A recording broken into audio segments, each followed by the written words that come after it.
আসসালামু আলাইকুম। আমরা কি আসলে কখনো আমাদের জীবনটাকে নিয়ে এভাবে ভাবি?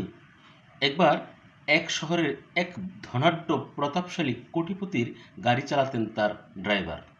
সেই ড্রাইভারটি একসময় সে নিজেই কোটিপতি হয়ে গেল। আমি সে কথাই বলছি। তিনি যার গাড়ি চালাতেন, তিনি যে কোটিপতির ধনাঢ্য মহাজনের গাড়ি চালাতেন, একদিন সেই মহাজনটি মারা গেল। তখন তখন তার স্ত্রী ওই ড্রাইভারটির সাথে বিয়ে বসে পড়ল।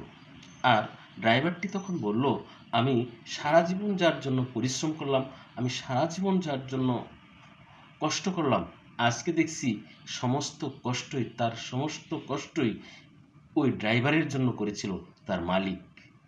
বাস্তবতা এমনই। আমরা আসলে সবসময় আমরা সবসময় নিজেকে নিয়ে ব্যর্থতার এক ইতিহাস টেনে বেড়াই। আমরা কখনোই স্বপ্নকে ছোঁয়ার চেষ্টা করি না, বা আমরা স্বপ্ন দেখি ঠিকই, কিন্তু সে অনুযায়ী কাজ করি না। সেটি করতে হলে সময়কে মূল্য দিতে হবে।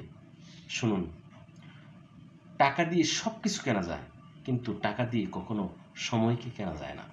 কাজেই সময়ের কাজটি যদি আমরা সময়ে করি, তাহলে একদিন মহান সৃষ্টিকর্তা আমাদের দিকে তাকাবেন। আমাদের সফলতা একদিন তিনি এনে দিবেন, যেমন করে এনে দিয়েছিল ওই ড্রাইভারটিকে। তিনি কখনো স্বপ্নে দেখেনি, তিনি কখনো ভাবতে পারেনি যে তার জীবনে তার মালিকের গাড়িটি তার গাড়ি হবে, মালিকের বাড়িটি তার বাড়ি হবে।